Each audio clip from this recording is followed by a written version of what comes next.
Hello everyone, कैसे आप सभी लोग। द पॉलिटिकल मास्टर में एक बार फिर से आप सभी का स्वागत है। इस वीडियो में हम क्लास 10th के सामाजिक विज्ञान के कंप्लीट सिलेबस, यहाँ पूरे सिलेबस के मोस्ट इम्पॉर्टेंट जो क्वेश्चन हैं जो आपके बोर्ड एग्ज़ाम 2025 में आ सकते हैं, उन सभी क्वेश्चंस को हमने single video one shot video में कवर किया है। हमने अपनी तरफ से इस वीडियो को बनाने में 100% दिया। हमने उन्हीं क्वेश्चंस को शामिल किया है जो क्वेश्चन बन सकते हैं, जहां से सवाल पूछे जा सकते हैं। सो प्लीज़ इस वीडियो को एंड तक ज़रूर देखिएगा। और सामाजिक विज्ञान में आप 100% यानी 80 में से 80 नंबर आप ला सकते हैं यदि आप इस सिंगल वीडियो को कवर कर लेते हैं। तो चलिए इस वीडियो को शुरू करते हैं। तो सबसे पहले लगातार कई बार सवाल MCQ में पूछा जाता है कि फ्रांसीसी क्रांति राष्ट्रवाद की जो पहली स्पष्ट अभिव्यक्ति थी वो कब हुई थी? तो हुई थी 1789 में। यानी 1789 की जो फ्रांसीसी क्रांति है वो राष्ट्रवाद की पहली स्पष्ट अभिव्यक्ति थी। तो यहाँ से कई बार सवाल पूछे गए हैं आपके बोर्ड एग्ज़ाम में। इसके अलावा नेपोलियन जो फ्रांस का सम्राट था, उसने एक कोड ऑफ कंडक्ट जारी किया था, एक आचार संहिता जारी की थी। और वो जो नागरिक संहिता या कोड ऑफ कंडक्ट जिसे कहा जाता है वो 1804 में नेपोलियन के द्वारा जारी की गई थी। और इसका जो सबसे प्रमुख विशेषता थी कि इस संहिता ने कानून के सम्मुख समानता और संपत्ति के अधिकार को भी सुरक्षित बनाया था।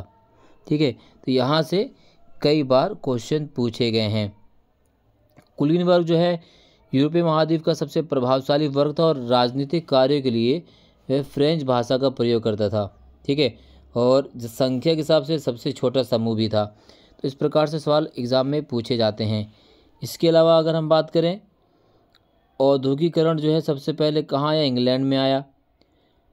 चलिए, नेपोलियन का पतन कब होता है? तो नेपोलियन का पतन 1815 में एक युद्ध होता है वाटरलू। तो इस वाटरलू के युद्ध में नेपोलियन का पतन होता है। तो यहाँ से सवाल कई बार पूछे गए हैं। वियना कॉन्फ्रेंस कब बुलाई गई थी? तो वियना कॉन्फ्रेंस जो है 1815 में बुलाई गई थी। और इस कॉन्फ्रेंस के जो हेड थे वो थे ड्यूक मैटरनिक। कौन थे? ड्यूक मैटरनिक इस कॉन्फ्रेंस के हेड थे। और नेपोलियन जब युद्ध में हार जाता है, उस हार के बाद फ्रांस में दोबारा से निरंकुश राजतंत्र की स्थापना होती है। यूनान के लोगों ने 1821 में जो है टर्की के विरुद्ध विद्रोह किया था और एक संधि की गई थी जिसका नाम था एडेनपोल की संधि, जो 1832 में होती। इसे कुस्तुतुनिया की संधि के नाम से जाना जाता है। ये 1829 नहीं है, 1832 1832 है। तो यहाँ से सवाल पूछे जाते हैं, एग्जाम में कई बार पूछा गया है। ठीक है, इसके अलावा अब यहाँ से जो क्वेश्चन पूछा गया है तो गैरीबाल्डी से 1 नंबर का पूछा गया है। तो गैरीबाल्डी जो था इटली का एक महान क्रांतिकारी था और वह मैसिनी का समकालीन था। और गैरीबाल्डी द्वारा एक सेना तैयार की गई थी जो लाल कुर्ती के नाम से जानी जाती है। लाल कुर्ती यानी रेड शर्ट। ठीक है, इसी प्रकार से United kingdom of great Britain का गठन कब किया गया? तो United kingdom of great Britain गठन जो है 1707 में किया गया है। ये MCQ में बहुत ज़्यादा बार पूछा गया है। राइट, इसी प्रकार से नेपोलियन के इटली पर आक्रमण कब किया गया? 1797 में नेपोलियन के जो है इटली में जो है इसका आक्रमण किया गया। मैसिनी का जन्म 1815 में हुआ है। कई बार माफ़ कीजिएगा 1807 में। यहाँ से भी सवाल पूछा गया है। कुस्तुतुनिया की संधि 1832। यूनानी स्वतंत्र संघर्ष का प्रारंभ 1821। जलवरायन शुल्क संघ की स्थापना कब की गई? 1834 में की गई। यहाँ से भी सवाल पूछा गया है। इस चीज़ को आपको कवर करना है। इटली का राजा किसे घोषित किया? यानी जो इटली इमैनुअल जो द्वितीय है इसे इटली का राजा घोषित किया गया था। और प्रसा का राजा विलियम प्रथम ये जर्मनी का पहला सम्राट घोषित हुआ। 1871 ईस्वी में जर्मनी का पहला सम्राट किसे घोषित किया गया? तो वह विलियम प्रथम को घोषित किया गया। ठीक है, तो ये चीज़ें आपको कवर कर लेनी है इस चैप्टर से जो MCQ में क्वेश्चन पूछे जाएंगे। इसके अलावा जोसेफ मैसेनी से डायरेक्ट जो है सवाल पूछा जा सकता है। और जो जोसेफ मैसेनी वो कहाँ के क्रांतिकारी थे? इटली के क्रांतिकारी था और ये इटली के राष्ट्र के रूप में देखना चाहता था। इसका जन्म 1807 में जिनेवा में हुआ था। और जो जोसेफ मेसनी है वो एक संगठन का सदस्य था। उस संगठन का नाम था कार्बोनारी, एक प्रकार की गुप्त संगठन था। इसके अलावा जोसेफ मेसनी द्वारा जो है मार्साई में यंग इटली और बर्न में यंग यूरोप की स्थापना की गई थी। यहाँ से बार बार सवाल पूछे गए हैं, ठीक है। और ऑस्ट्रिया का चांसलर है उसने क्या कहा था कि मेसनी को हमारी सामाजिक व्यवस्था का सबसे खतरनाक शत्रु बताया। किसने? जोसेफ मेसनी को हमारी सामाजिक व्यवस्था का सबसे खतरनाक शत्रु बताने वाला जो व्यक्ति है वो है ऑस्ट्रिया के चांसलर ड्यूक मेटरनिक। तो ये सवाल बहुत ज़्यादा पूछा गया है, तो इसे ज़रूर कवर कीजिएगा।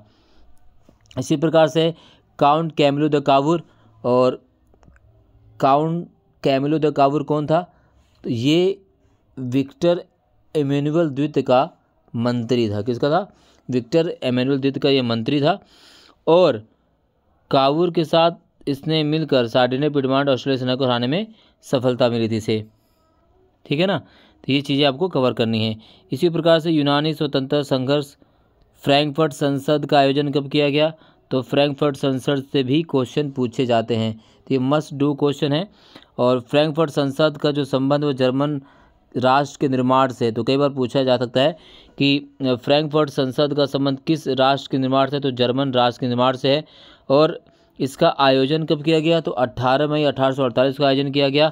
इसमें कितने लोगों ने भाग लिया? 831 लोगों ने भाग लिया। फ्रैंकफर्ट संसद जो है इसका आयोजन कहाँ किया गया था? तो ये सेंट पॉल चर्च में ये सभा हुई थी। और इसके जो अध्यक्ष बनाने के लिए प्रसा के जो राजा थे फ्रेडरिक विलियम चतुर्थ को सौंपने की पेशकश की, परंतु उन्होंने इसे इनकार कर दिया। तो ये कई बार पूछा गया है, ठीक है। राष्ट्रवादी संघर्ष में महिलाओं की क्या भूमिका रही है, इसको आपको कवर कर लेना है। अगला है कि फ्रांसीसी लोगों की सामूहिक पहचान की भावना पैदा करने के लिए फ्रांसीसी क्रांतिकारी द्वारा कौन कौन से उपाय किए गए। यानी फ्रांसीसी क्रांतिकारी द्वारा लोगों को भी सामूहिक अपनेपन का भाव पैदा करने के लिए या राष्ट्रवाद के विकास करने के लिए कौन से तरीके बनाए गए। तो ये क्वेश्चन जो है आपको कवर करना है। बहुत बार जो है ये सीधा 5 नंबर में आपसे पूछा जा सकता है, तो इसका स्क्रीनशॉट ले लीजिए, लिख लीजिए। मस्ट डू क्वेश्चन है ये इस चैप्टर का। इसी प्रकार से मारियान और जर्मेनिया, तो मारियान और जर्मेनिया से चित्र वाला भी क्वेश्चन आ सकता है। मारियान कौन थी, जर्मेनिया कौन थी? तो ये है मारियान और जो जर्मेनिया है ये 2 नारियों के चित्र हैं, और इन्हें राष्ट्र के रूपकों के रूप में जो चित्रित किया गया है। मारियान फ्रांसीसी गणराज्य का जो प्रतिनिधित्व करती है, जबकि जर्मेनिया जो है जर्मन राष्ट्र का रूपक है। इसके अलावा अगर हम बात करें, फ्रांस में 1850 में एक डाक टिकट पर मारियान की तस्वीर छपी और उसकी प्रतिमाओं को जो है सार्वजनिक स्थानों पर लगाया गया था। इसी प्रकार से जर्मेनिया की बात करें तो जर्मेनिया को बलूत वृक्ष के पत्तों का मुकुट पहने दिखाया गया है, क्योंकि जर्मन बलूत को जो है वीरता का प्रतीक माना जाता है।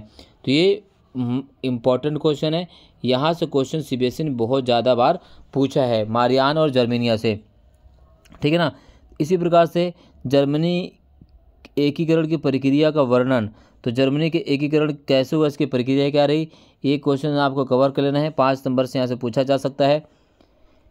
इसके प्रकार से नेपोलियन की आचार संहिता जिसे हम कोड ऑफ कंडक्ट कहते हैं, उसमें क्या क्या चीज़ें थी। तो 1804 में नेपोलियन नागरिक संहिता लागू की। जन्म पर आधारित इसमें विशेषाधिकार को समाप्त कर दिया गया था। कानून के सामने बराबरी और संपत्ति के अधिकार को अधिक सुरक्षित बनाया गया। नेपोलियन ने प्रशासन के विभाजन को आसान कर दिया, सरल बनाया। सामंती प्रणाली को भी समाप्त कर दिया और किसानों को भूदास्ता और जागीरदारों को लागू करों से मुक्ति दिलवाई गई। और पूरे देश में एक ही राष्ट्रीय मुद्रा प्रचलित की गई, जिससे व्यापार को बढ़ावा मिला। तो यहाँ से कथन और कारण से संबंधित क्वेश्चन पूछे जा सकते हैं, और यहाँ से जो है 2 नंबर में भी और आपका 1 नंबर के एमसीक्यू में भी पूछा जा सकता है। ब्रिटेन में राष्ट्रवाद के इतिहास शेष यूरोप की तुलना में किस प्रकार भिन्न था। तो ये मस्ट डू क्वेश्चन है, यहाँ से बहुत ज़्यादा क्वेश्चन पूछा गया है कि ब्रिटेन में राष्ट्र राज्य का जो निर्माण है ना, एक लंबी प्रक्रिया का परिणाम किस प्रकार था, इसको स्पष्ट कीजिए। तो यहाँ से क्वेश्चन बहुत ज़्यादा पूछा गया है। 5 नंबर में ये क्वेश्चन पूछा जा सकता है और 1 नंबर में भी क्वेश्चन पूछा गया है। United kingdom of great Britain का गठन कब किया गया, तो 1707 में किया गया। तो ये चीज़ें आपको कवर करनी है। इसी प्रकार से 1830 का दशक जो है यूरोप में भारी कठिनाई लेकर आया। तो 1830 का जो दशक है यूरोप में भारी कठिनाई लेकर आया। ठीक है, तो ये चीज़ें आपको कवर करनी है, काफ़ी इम्पोर्टेंट है। जहाँ से मैं आप सभी को करा रहा हूँ तो ये चीज़ें ना आपको कवर करके चलनी है, काफ़ी इम्पोर्टेंट है। ठीक है, इसी प्रकार से इटली के एकीकरण के विभिन्न चरणों का वर्णन कीजिए। तो किस प्रकार से इटली के एकीकरण किया गया, प्रथम चरण, द्वितीय चरण जो है, तीसरा चरण, चतुर्थ चरण, 4 चरणों में इटली का जो है एकीकरण संभव हुआ। तो ये चीज़ें आपको कवर कर लेनी है। वियना संधि कब और किस प्रकार अस्तित्व में आई और इसके क्या लक्ष्य थे, और यूरोप में इसके द्वारा किए गए परिवर्तनों का संक्षिप्त वर्णन कीजिए। तो वियना कॉन्फ्रेंस से क्वेश्चन पूछा गया है, वियना संधि के लक्ष्य क्या थे और वियना कांग्रेस द्वारा किए गए परिवर्तन। तो ये चीज़ें पेपर में आ सकती हैं, मोस्ट इम्पॉर्टेंट क्वेश्चन में से एक है ये। इसी प्रकार से लुइजे ऑटो पीटर्स कौन थी, तो लुइजे ऑटो पीटर्स से जो है 1 नंबर में क्वेश्चन पूछा जा सकता है।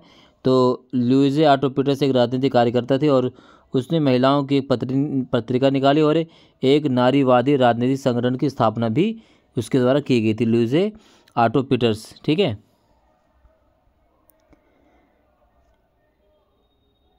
सेकेंड चैप्टर से अगर हम बात करें तो प्रथम विश्व युद्ध कब हुआ, तो 1914 से 1918। रोलट एक्ट कब पारित किया गया, तो 18 मार्च 1919 को जो है रोलट एक्ट पारित किया गया।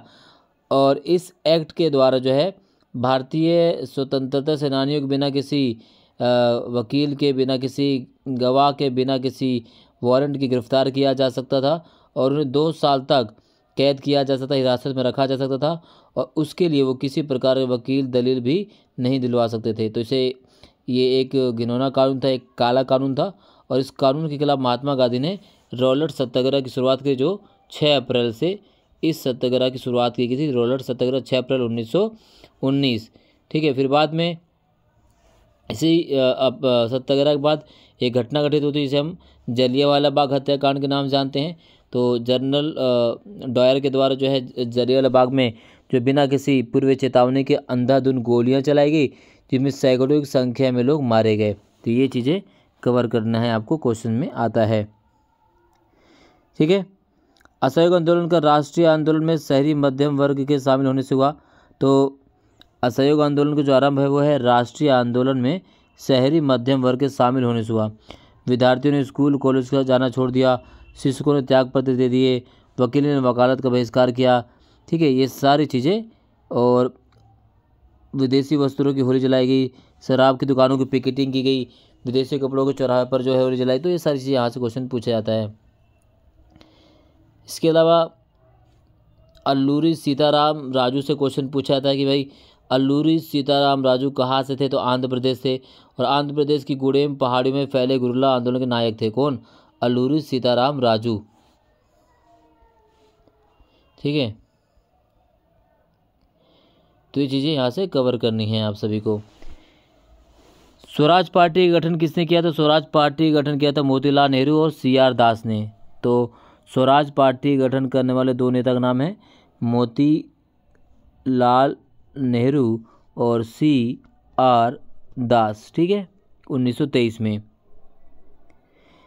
साइमन कमीशन की नियुक्ति कब की गई, तो साइमन कमीशन की नियुक्ति 1927 में की गई। साइमन कमीशन भारत में कब आया, तो 1928 में भारत में आया। इसका उद्देश्य क्या था, उद्देश्य था 1919 के सुधारों के परिणामों की जांच करना। ठीक है, और विरोध क्यों किया गया, क्योंकि इसमें कोई भी सदस्य भारतीय शामिल नहीं था। ठीक है ना, तो यहाँ से जो है क्वेश्चन पेपर में आते हैं। इसके अलावा 2 नंबर से यहाँ से क्वेश्चन पूछा जा सकता है कि 1929 ईस्वी में कांग्रेस का जो वार्षिक अधिवेशन लाहौर में हुआ उसकी क्या विशेषता थी।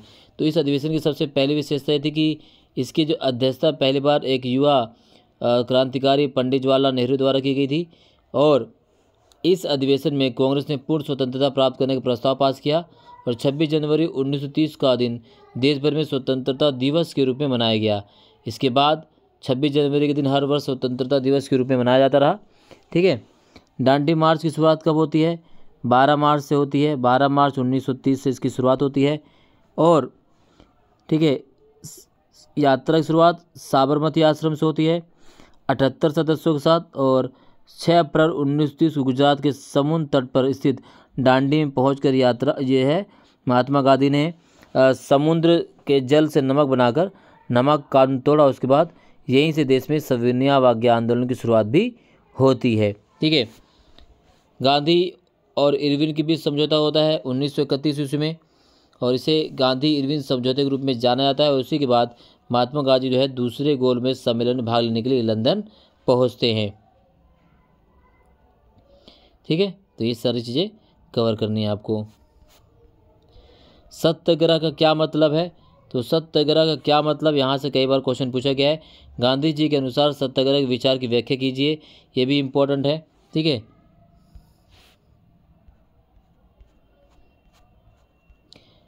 गांधी इरविन समझौता कब हुआ? 5 मार्च 1931 को। भारत के व्यवसायी वर्ग ने अपने हितों को एकजुट करने के लिए कौन से दो संगठन बनाए?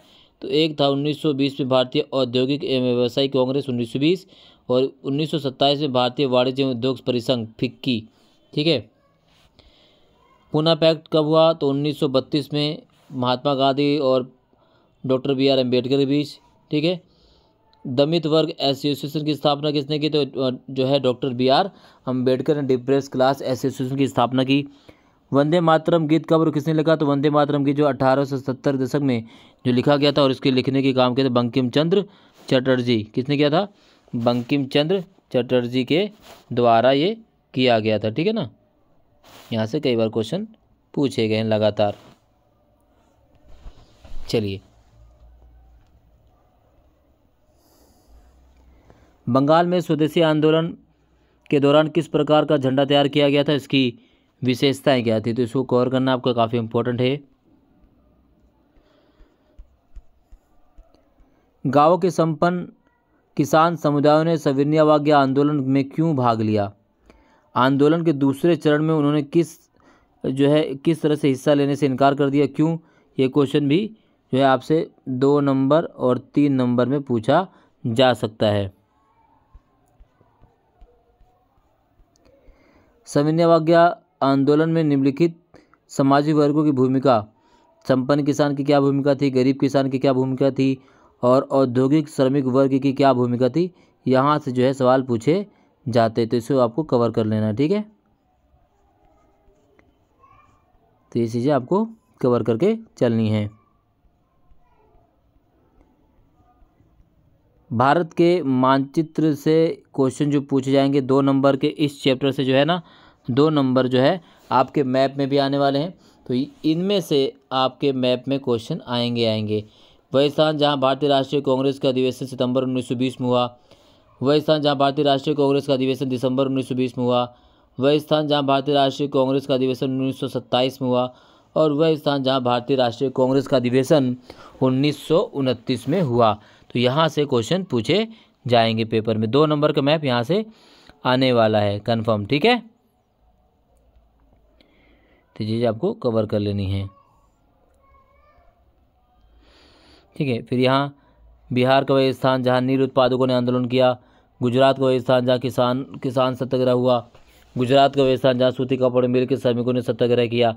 तो ये मैप के क्वेश्चन है, मैप यहाँ से 2 नंबर कन्फर्म आने वाले, इन दोनों क्वेश्चन से 2 नंबर आएंगे आपके पेपर में। ठीक है, तो इसे आपको कवर कर लेना है। फिर है महामंदी क्या है? महामंदी से क्वेश्चन पूछा जा सकता है कि महामंदी की शुरुआत कब हुई थी? 1929 में हुई थी। ब्रेटन वुड्स संस्थान क्या है? तो विश्व बैंक अंतर्राष्ट्रीय मुद्रा कोष को ब्रेटन वुड्स की जुड़वा संतानें माना जाता है। ठीक है, बहुराष्ट्रीय कंपनियां क्या होती हैं? तो वे कंपनियां जिनका जाल एक से अधिक देशों में फैला हुआ है और आज विश्व बाजार पर इन्हीं कंपनियों का प्रभुत्व होता है, उन्हें बहुराष्ट्रीय कंपनी कहा जाता है। तो यहाँ से क्वेश्चन पूछा जाता है। इसी प्रकार से जो है रास्ता फरियार नवाद, ये 1 नंबर में पूछा जा सकता है। तो ये एक विद्रोही धर्म था जिसे जमैका के रैगे गायक बॉब मार्ले ने बहुत अधिक लोकप्रिय बना दिया था। तो बॉब मार्ले कौन थे? तो ये जमैका के रैगे गायक थे। रास्ता फरियार नवाद, ठीक है, ये विद्रोही धर्म था। तो यहाँ से क्वेश्चन पूछा गया है। इसी प्रकार से नट्टू कोट्टई चेट्टियार कौन थे? तो ये बैंकर और व्यापारी थे। ठीक है, तो यहाँ से क्वेश्चन पूछा जा सकता है पेपर में। कॉर्न लॉ को समाप्त करने के बारे में ब्रिटिश सरकार का क्या फैसला है? और अफ्रीका में रिंडरपेस्ट का आना अथवा अफ्रीका में 1890 के दशक में रिंडरपेस्ट नामक बीमारी के प्रभाव का संक्षेप में वर्णन कीजिए। तो कॉर्न लॉ रिंडरपेस्ट से क्वेश्चन पूछा जा सकता है, 2 नंबर में यहाँ से सवाल आ सकता है, तो इसे आप जरूर कवर कीजिएगा। ठीक है, मस्ट है। इसके अलावा अनुबंधित मजदूरों का जीवन कठोर था, फिर भी उन्होंने जीवन बिताने के लिए अपने तरीके ढूंढ निकाले। उदाहरण देकर इस कथन को स्पष्ट कीजिए। तो ये देखिए, चाहे वो होश का मेला हो, रास्ता फरियानवाद हो या चटनी म्यूजिक हो। तो चटनी म्यूजिक क्या है? तो त्रिनाद और ग्याना का मशहूर चटनी म्यूजिक है, और ये भारतीय अप्रवासियों के वहाँ पहुँचने बाद सामने आई रचनात्मक अभिव्यक्ति था। तो चटनी म्यूजिक, रास्ता फरियानवाद और होश का मेला याद रखिएगा, इसमें से क्वेश्चन पूछा जा सकता है। इम्पोर्टेंट क्वेश्चन में से एक है ये। ठीक है, तीनों में से एक। गिल्ड्स क्या होते हैं? तो जो व्यापारी संगठन होता है उन्हें गिल्ड्स कहा जाता है। गुमास्ते क्या है? तो भारत में ईस्ट इंडिया कंपनी की राजनीतिक सत्ता स्थापित हो जाने के बाद कंपनी ने भारत के कपड़ा व्यापार पर अपना एकाधिकार स्थापित करने का प्रयास किया, और इसके लिए व्यापार में सक्रिय व्यापारियों और दलालों को समाप्त करना, बुनकरों पर अधिक से अधिक प्रत्यक्ष नियंत्रण स्थापित करना जरूरी था, और इस उद्देश्य से कंपनी ने वेतनभोगी कर्मचारी नियुक्त कर दिए जिन्हें गुमास्ता कहा जाता है। एक प्रकार से आप कह सकते हैं कि बुनकरों को के निगरानी रखने के लिए कि वो सही से काम कर रहे हैं या नहीं कर रहे हैं, तो उसके लिए जो जिन कर्मचारियों को रखा गया था उन्हें गुमास्ता कहा जाता था। स्टेपलर, तो रेशो के हिसाब से उनको स्टेपल करने वाला अथवा छाटने वाला व्यक्ति। ठीक है, कोडिंग, तो ये कपास या उन आदि रेशों को कताई के लिए तैयार करने की प्रक्रिया है। तो ये चीज़ें क्वेश्चन पूछी जा सकती है पेपर में। ठीक है, कारखाना कब कब खुला? ठीक है, 1730 में इंग्लैंड में कारखाना खुला आरंभ हुए थे। तो ये देखिए, बंगाल में बम्बई में पहली कपड़ा मिल की स्थापना 1854, बंगाल में पहली पटसन मिल की स्थापना 1855, भाप के इंजन का पेटेंट 1871। ठीक है, भारत में सूती कपड़े का उत्पादन दोगुना कब होता है? 1900 से 1912 ईस्वी तक। कोलकाता में पहली जूट मिल की स्थापना कब की? 1917 में। और नई दास प्रथा अथवा अनुबंधित मजदूर प्रणाली का समापन कब हुआ? 1921 में। तो ये चीज़ें आपको कवर करनी है। यहाँ से जो है MCQ टाइप में क्वेश्चन पूछे जा सकते हैं। ठीक है, अगला है, भारतीय लोक कथाओं ने भारतीय राष्ट्रवाद के विकास में क्या योगदान दिया? तो भारतीय लोक कथाओं ने भारतीय राष्ट्रवाद के विकास में क्या योगदान दिया? ये काफ़ी इम्पोर्टेंट है, 3 नंबर में ये सवाल पूछा जा सकता है। भारतीय लोक कथाओं ने भारतीय राष्ट्रवाद के विकास में क्या योगदान दिया है? मशीनी युग से पहले कपड़ा उद्योग में भारत की क्या स्थिति थी? और भारतीय कपड़ा बहुत अच्छा था, फिर भी 19वीं शताब्दी में इसके निर्यात में गिरावट क्यों आई? ये very very very very important question में से एक है, तो इसे आपको कवर करना है। ठीक है, अगला सवाल, मुद्रण संस्कृति। तो मुद्रण तकनीक का आरंभ कहाँ हुआ? तो मुद्रण तकनीक का सर्वप्रथम आरंभ चीन में होता है। ठीक है, जापान की जो पहली पुस्तक छापी गई थी वो थी डायमंड सूत्र, कब छापी गई? 1868 में। कितागावा उतामारा क्या है? तो एक जापानी कलाकार था, और इसका जन्म टोक्यो, पहले एदो कहा जाता था, वर्तमान में से टोक्यो कहा जाता हुआ था। मार्को पोलो कहाँ का यात्री था? तो मार्को पोलो जो इटली के यात्री था, और चीन से वुड ब्लॉक कार्ड की तकनीक, छपाई वाली तकनीक अपने साथ लेकर इटली गया था। गुटेनबर्ग द्वारा प्रिंटिंग प्रेस का आविष्कार कब किया गया? तो गुटेनबर्ग ने 1448 में प्रिंटिंग प्रेस मशीन का आविष्कार किया, और उसके द्वारा जो सबसे पहली पुस्तक छापी गई थी वो तो बाइबल। मार्टिन लूथर कौन थे? तो एक धार्मिक सुधार नेता थे, और उन्होंने जो कैथोलिक चर्च के कट्टरपंथी लोग थे उसके विरोध में प्रोटेस्टेंट नामक धर्म सुधार आंदोलन चलाया था। तो ये चीज़ें आपको कवर कर लेनी है। ठीक है ना, इस तरह से। पहला हिंदुस्तानी अखबार कौन था? तो बंगाल गजट था, जिसका प्रकाशन किसने किया था? गंगाधर भट्टाचार्य ने। और इसके जो संपादक थे वो थे जेम्स अगस्टस हिक्की। संवाद कौमुदी के लेखक कौन है? राजा राम मोहन राय, 1821 में। और इसके खिलाफ रूढ़िवादी लोग जो है, जो राजा राम मोहन राय से नाखुश थे, उन्होंने इसके खिलाफ एक समाचार पत्र निकाला जिसका नाम था चंद्रिका। ठीक है। इसके अलावा अगर हम बात करें प्रेस एक्ट, जिसे वर्नाकुलर प्रेस एक्ट कहा जाता है, प्रेस पर प्रतिबंध लगाने के लिए 1878 में इसकी शुरुआत की गई थी। तो यहाँ से भी सवाल पूछा जाता है। वेलम क्या है, प्लाटेन क्या है, ये 1 नंबर में आ सकता है। ठीक है, वेलम, प्लाटेन और चैप बुक। ठीक है, तो ये से 1 नंबर के क्वेश्चन आपसे पूछे जा सकते हैं। 19वीं सदी में भारत में मुद्रण संस्कृति के जो है प्रसार करने के लिए क्या महत्व था, यानी महिला, गरीब जनता और सुधारक। तो ये चीज़ें काफ़ी इंपॉर्टेंट है, इस चैप्टर से 5 नंबर में जो है पूछी जा सकती हैं पेपर में क्वेश्चन। ठीक है, तो इसे आपको कवर कर लेना है। ठीक है। सतत पोषणी विकास से क्या अभिप्राय है और सतत पोषणी विकास के कोई 5 सिद्धांत बताइए। तो सतत पोषणी विकास क्या है, तो सतत पोषणी विकास का मतलब होता है वर्तमान की आवश्यकताओं को पूरा करने के साथ साथ भविष्य की भी आवश्यकताओं को ध्यान में रखना। ठीक है, तो यहाँ से सवाल पूछा जाता है पेपर में, तो इसे आपको कवर करके चलना है। ठीक है, तो इसे आपको कवर करना है। अगला क्वेश्चन है, संसाधनों के संरक्षण की आवश्यकता की विवेचना की, यानी हमें संसाधनों का संरक्षण क्यों करना चाहिए। तो इस प्रकार के सवाल आपके पेपर में ज्योग्राफी से 3 नंबर और 5 नंबर में पूछे जा सकते हैं, इसे आपको कवर कर लेना है। मिट्टी के निर्माण में सहायता करने वाले किन्हीं 3 कारकों की विवेचना कीजिए, यानी मिट्टी के निर्माण में सहायता करने वाले कारक कौन कौन से हैं। तो जैसे यहाँ पर देखा है कि वह है जलवायु, शैल कणों की प्रकृति, स्थलाकृति, समावधि। तो ये चीज़ें क्या है, मिट्टी के निर्माण में सहायता करती हैं।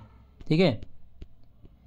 मृदा अपरदन क्या है, इस पर एक संक्षिप्त नोट लिखना है, और मृदा अपरदन के कारण क्या है। तो मृदा अपरदन क्या है और उसके कारण क्या है, अपरदन के होने के कारण क्या है, ये क्वेश्चन जो है 3 नंबर में भी और 5 नंबर में भी पूछे जा सकते हैं। भारत की परिस्थितियों के अनुकूल मृदा संरक्षण के कोई 3 तरीके। तो मृदा के को हम संरक्षित कैसे कर सकते हैं, वन लगाकर, घास लगाकर, पहाड़ी ढलानों पर सीढ़ी के आकार के खेत बनाना, नालियों को मुंह बंद करके, नदियों के किनारे पेड़ पौधे लगाकर हम मृदा संरक्षण को पूरी तरीके से कर सकते हैं। भारत में पाई जाने मृदा के वितरण का वर्णन कीजिए। तो जलोढ़ मिट्टी, काली मिट्टी, रेगुर मिट्टी, लाल मिट्टी, लेटराइट मिट्टी, मजदूल मिट्टी, वन और पर्वतीय मिट्टी भारत में पाई जाती है, जिसमें से जो सबसे इम्पोर्टेंट आपसे पूछी जा सकती है वह जलोढ़ मिट्टी, काली मिट्टी और लेटराइट मिट्टी। तो जलोढ़, काली और लेटराइट मिट्टी में से ये दोनों में से अथवा में भी क्वेश्चन आ सकते हैं। ये 3-3 नंबर में आपसे क्वेश्चन पूछा जा सकता है कि जलोढ़ मिट्टी की विशेषता बताइए, काली और रेगुर मिट्टी की विशेषता बताइए। तो ये बहुत ही इम्पोर्टेंट है ज्योग्राफी से क्वेश्चंस। ठीक है, जिसे आपको कवर करना है। इसी प्रकार से भूमि निम्नीकरण के क्या कारण हैं और भूमि निम्नीकरण के उपाय क्या हैं। तो ये सारी चीज़ें, भूमि निम्नीकरण कारण क्या है और भूमि निम्नीकरण के रोकने के उपाय। ठीक है, 5 नंबर में क्वेश्चन पूछा जा सकता है ये। इसी प्रकार से भारत में बाघ आरक्षित कितने हैं, तो भारत में बाघ आरक्षित है वर्तमान में क्या है, 48 है। तो ये चीज़ें आपको कवर कर लेनी है। भारत में वन संरक्षण अधिनियम कब लागू किया, 1972 में। बाघ परियोजना 1973 में।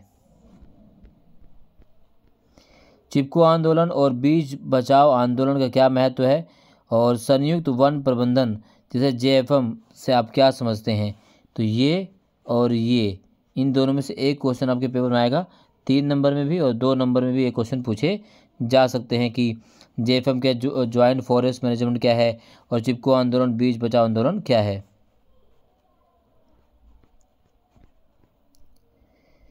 इसी प्रकार से भारत में प्राचीन काल में जल संरक्षण तकनीक। तो भारत में सबसे पहले पहली शताब्दी में जो है पूर्व में इलाहाबाद के निकट स्थित श्रृंगावेरमपुरम में गंगा नदी की बाढ़ के जल को संरक्षित करने के लिए जल संग्रहण तंत्र बनाया गया था। ठीक है, 11वीं शताब्दी में भोपाल में झील का निर्माण किया गया, और 14वीं शताब्दी में इल्तुतमिश द्वारा दिल्ली के श्री फोर्ट क्षेत्र में बनाया गया हौज खास एक विशिष्ट तालाब है। तो ये क्या है, आरंभ में बनाए गए जल संरक्षण करने के तरीके। ठीक है,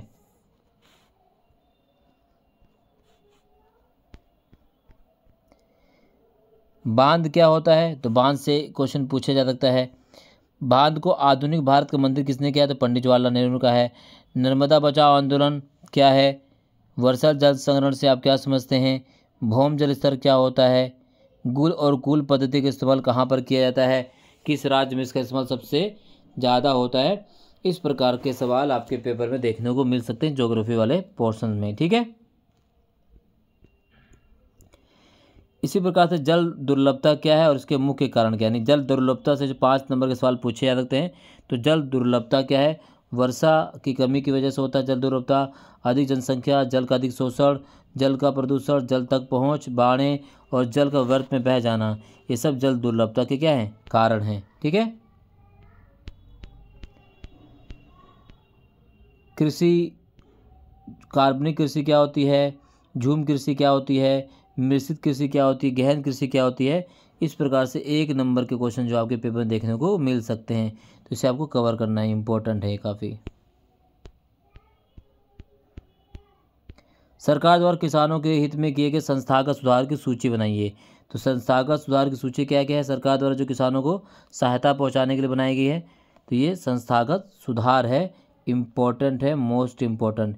इसी प्रकार से अगर हम बात करें तो अगला सवाल भी है, तो सरकार द्वारा कृषि उत्पादन वृद्धि सुनिश्चित करने के लिए कौन कौन से प्रयास किए गए हैं, तो वो कौन कौन सुधार किए, चाहे वो प्रौद्योगिकी सुधार हो चाहे संस्थागत सुधार हो।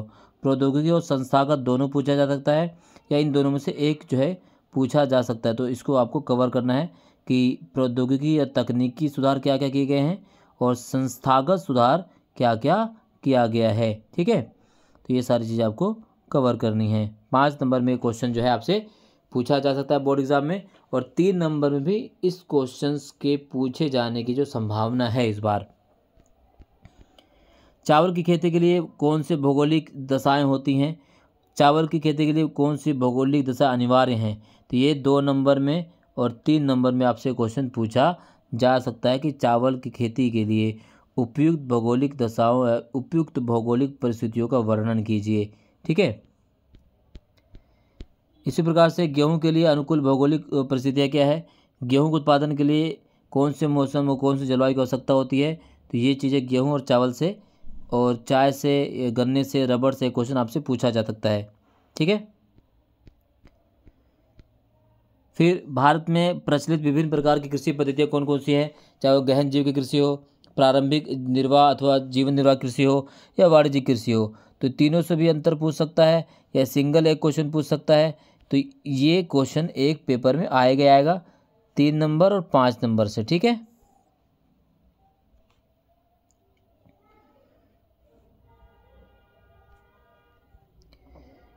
गहन जीविका कृषि क्या होती है, वाणिज्यिक कृषि क्या होती है, यहाँ से भी क्वेश्चन पूछा जा सकता है, अंतर में पूछा जा सकता है क्वेश्चन। तो इसे आपको कवर करके चलना है पेपर के लिए। भारत में मुख्य रूप से पाई जाने वाली फसल ऋतु की चर्चा करें, तो रबी फसल कौन सी है, खरीफ फसल कौन सी, जायद कौन सी है। तो रबी, खरीफ, जायद से एक फसल से एमसीक्यू में सवाल आपके आने वाले हैं, ठीक है। तो इसको आपको कवर करना है कि रबी की फसल कौन कौन सी है, खरीफ की फसल कौन कौन सी है, जायद की ऋतु की कौन सी फसल है, खरीफ और रबी की फसलें कब बोई जाती है, कब काटी जाती हैं। तो ये चीज़ आपको पता होनी चाहिए, तो यहाँ पर हमने कवर करा हुआ है, ठीक है।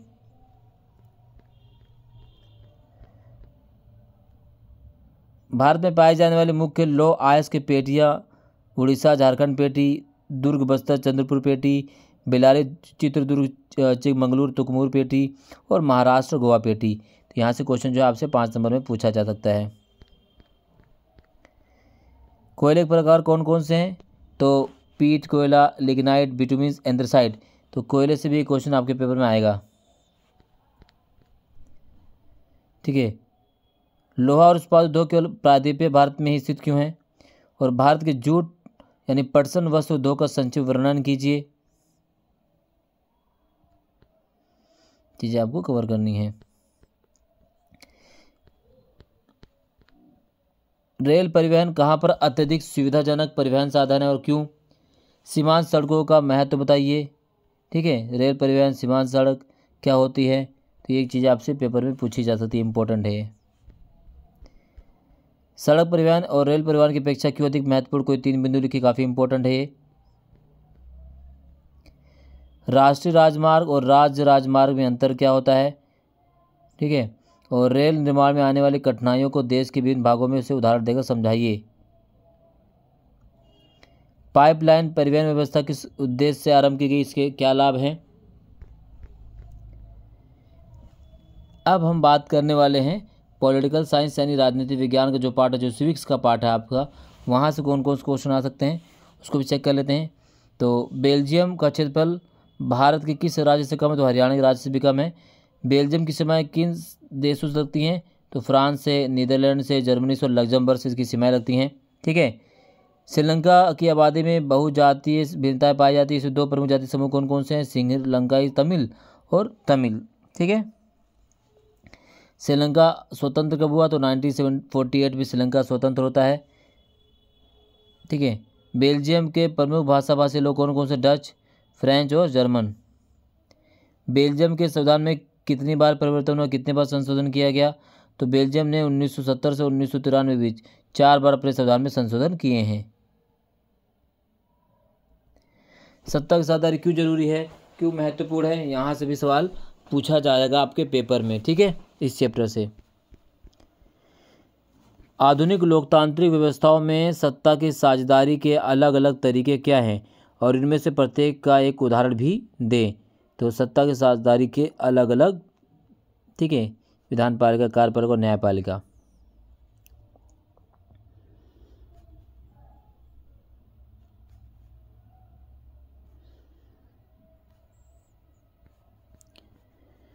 बेल्जियम में कौन से भाषी समूह के लोग रहते हैं, तो बेल्जियम में फ्लेमिश बोलने वाले 59% हैं, फ्रेंच बोलने वाले 40% है और जर्मन बोलने वाले 1% हैं, ठीक है। बेल्जियम में सभी मुख्य और अल्पमत भाषी समुदायों को सत्ता में समान साझेदारी देने के लिए सामुदायिक सरकार का गठन भी किया गया है, ठीक है।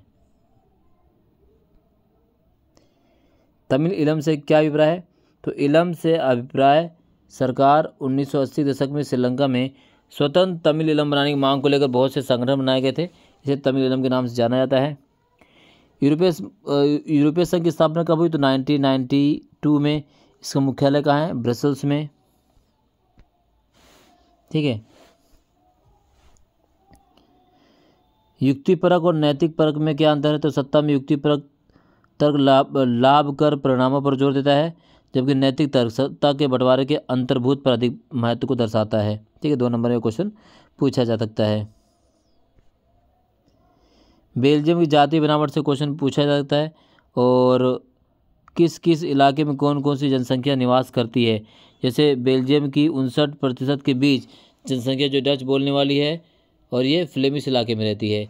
बेल्जियम की 40% जनसंख्या फ्रेंच भाषा बोलने वाली है और वो वेलोनिया क्षेत्र में रहती है, और 1% लोग जो जर्मन भाषा बोलते हैं वो ब्रसेल्स, जो कि बेल्जियम की राजधानी है। ये जाति संरचना भी इसी प्रकार की है, जहाँ 80% लोग फ्रेंच भाषा बोलते हैं, 20% लोग डच भाषा बोलते हैं, ठीक है। तो इस तरह से सवाल आपके पेपर में आ सकता है, MCQ टाइप में भी और 2 नंबर में भी। सत्ता की साझेदारी की क्यों आवश्यक है, कोई 5 कारण बताइए, काफ़ी इंपॉर्टेंट है। बेल्जियम की सत्ता की साझेदारी की व्यवस्था की चर्चा करें। अगला है संघवाद। तो संघवाद क्या होता है, संघवाद का मतलब होता है, संघवाद एक ऐसी शासन व्यवस्था कहते हैं जिसमें 2 या 2 से अधिक स्तर वाली सरकार होती है, उसे हम उसे क्या कहते हैं, संघवाद कहते हैं। जैसे भारत का एक संघवादी देश है और भारत में त्रिस्तरीय व्यवस्था है, यानी केंद्र में केंद्र सरकार, राज्य में राज्य सरकार और स्थानीय स्तर पर स्थानीय सरकार, ठीक है। इसी प्रकार से संघवाद के कितने प्रकार, 2 प्रकार के हैं। पहला है साथ आकर संघ बनाना, यानी कमिंग टुगेदर फेडरेशन, जिसमें केंद्र और राज्य दोनों के पास समान शक्तियाँ होती हैं। किसमें, कमिंग टुगेदर फेडरेशन में केंद्र और राज्य दोनों के पास समान शक्तियाँ होती हैं। और जो साथ लेकर संघ बनाना होता है, जिसे होल्डिंग टुगेदर कहते हैं, इसमें केंद्र सरकार जो है राज्य सरकार से अधिक शक्तिशाली होती है। और भारत में जिस चीज़ को अपनाया गया है साथ लेकर, यानी होल्डिंग टुगेदर भारत में, ठीक है, भारत में होल्डिंग टुगेदर है। संघ सूची राज्य सूची में और समर्थित सूची में बंटवारा किया गया है, तो चीज़ें आपको कवर कर लेनी है। भारत में भाषा के आधार पर गठित होने वाला पहला राज्य है वह आंध्र प्रदेश, यानी भाषा के आधार पर गठित होने वाला भारत का पहला राज्य है आंध्र प्रदेश। ठीक है, आंध्र प्रदेश।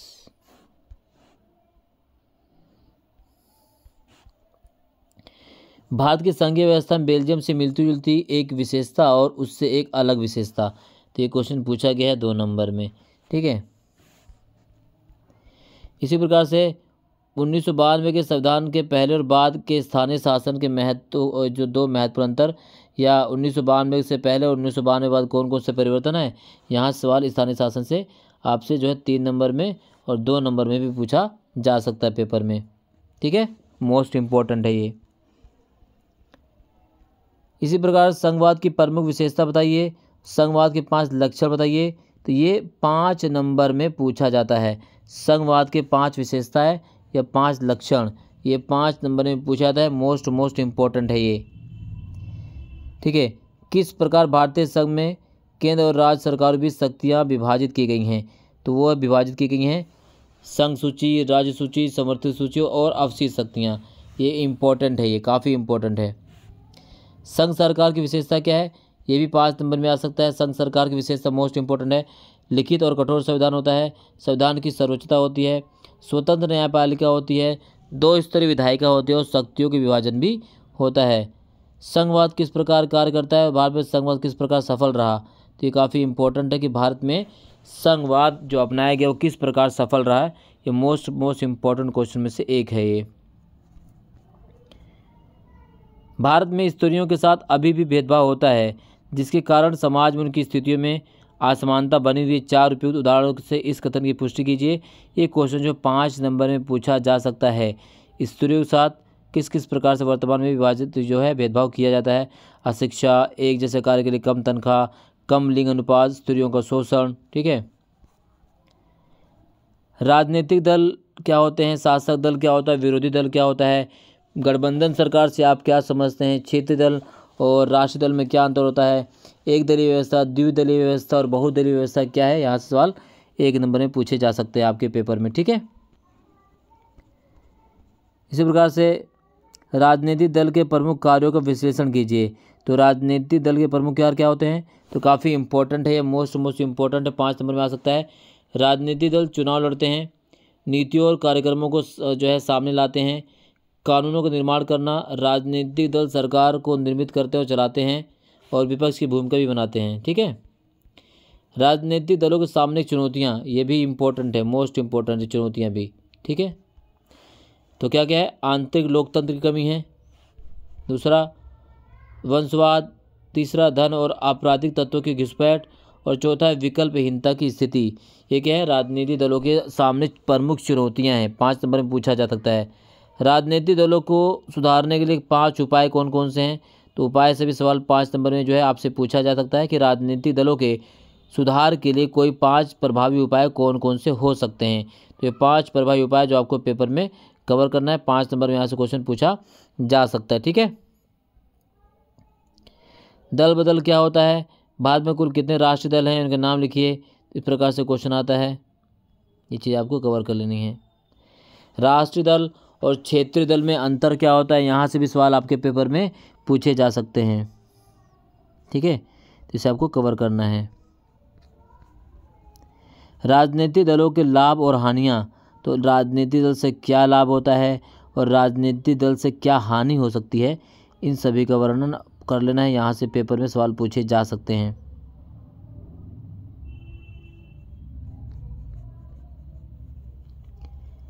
राजनीतिक दल के 3 प्रमुख घटक, तो राजनीतिक दल के प्रमुख घटक कौन कौन से, 1 नंबर में 2 नंबर में यहाँ से क्वेश्चन पूछा जा सकता है, मोस्ट इंपॉर्टेंट है। ठीक है, कई बार यहाँ सवाल पूछा गया है। लोकतंत्र किस प्रकार उत्तरदायी, जिम्मेवार और वैध सरकार गठन करता है, ये सवाल जो है 5 नंबर में आ सकता है। 5 नंबर में इस चैप्टर से क्वेश्चन आते ही आता है, तो ये आपको कवर करके चलना है, ये काफ़ी इंपॉर्टेंट है, 5 नंबर का सवाल है ये। ठीक है, इसी प्रकार से ये वाला क्वेश्चन भी काफ़ी इंपॉर्टेंट है, ये भी जो है ये चैप्टर तो 5 नंबर का है ही। ठीक है,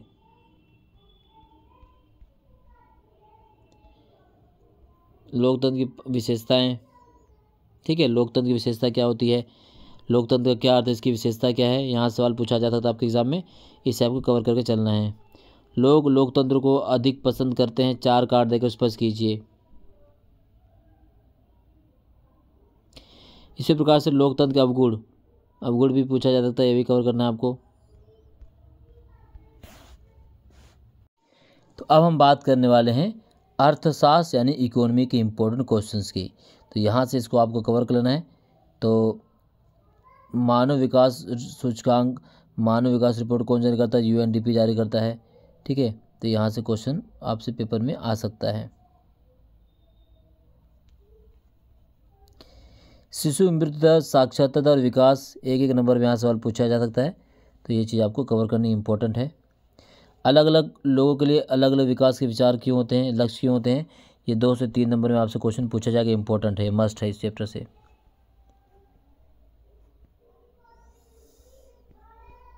ठीक है, इसके अलावा प्राथमिक क्षेत्र, द्वितीयक क्षेत्र, तृतीय क्षेत्र क्या होता है, सकल घरेलू उत्पाद क्या है, ठीक है, मध्यवर्ती वस्तुएं क्या होती हैं, अंतिम वस्तु क्या होती है, ये क्वेश्चन आपसे पेपर में पूछा जा सकता है। ठीक है, तो इसे आपको कवर करके चलना है।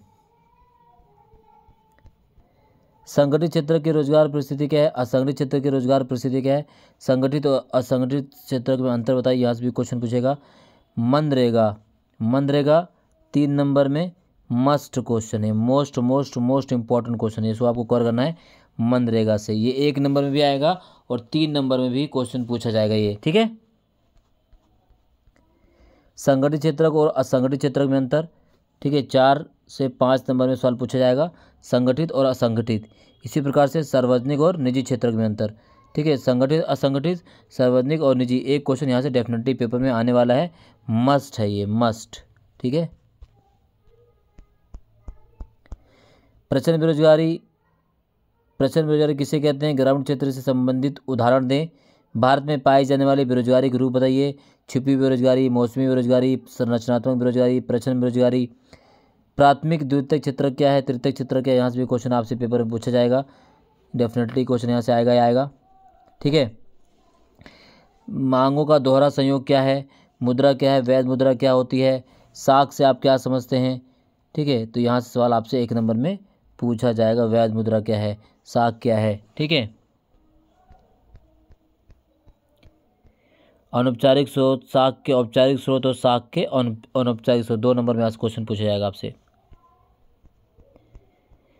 विकास में ऋण की भूमिका क्या होती है, भारत में मुद्रा के आधुनिक रूप कौन कौन से हैं, चीज़ इसको कवर कर लेने आप सभी को। भारत में साख के औपचारिक व अनौपचारिक स्रोतों के उदाहरण बताइए। ठीक है, साख के औपचारिक और अनौपचारिक स्रोत उदाहरण। ठीक है, इंपॉर्टेंट है, साख के औपचारिक और अनौपचारिक स्रोत।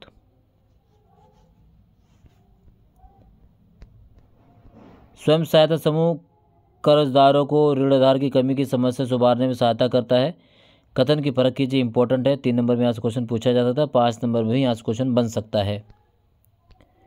भारतीय अर्थव्यवस्था पर वैश्वीकरण के प्रभाव को उदाहरण सहित वर्णन कीजिए, और विदेशी व्यापार विभिन्न देशों के बाजारों को किस प्रकार आपस में जोड़ रहा है, वैश्वीकरण की प्रक्रिया को उत्प्रेरित करने में प्रौद्योगिकी की भूमिका की व्याख्या करें। तो ये काफ़ी इंपॉर्टेंट है।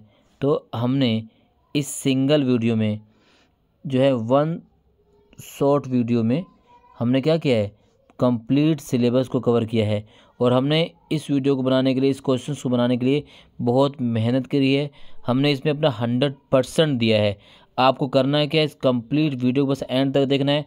चैनल पर नए हैं और विजिट कर रहे हैं पहली बार तो सब्सक्राइब जरूर कीजिएगा, लाइक कीजिए, शेयर कीजिए। मिलते हैं इसी प्रकार के और इम्पोर्टेंट वीडियो के साथ, तब तक के लिए जय हिंद, धन्यवाद।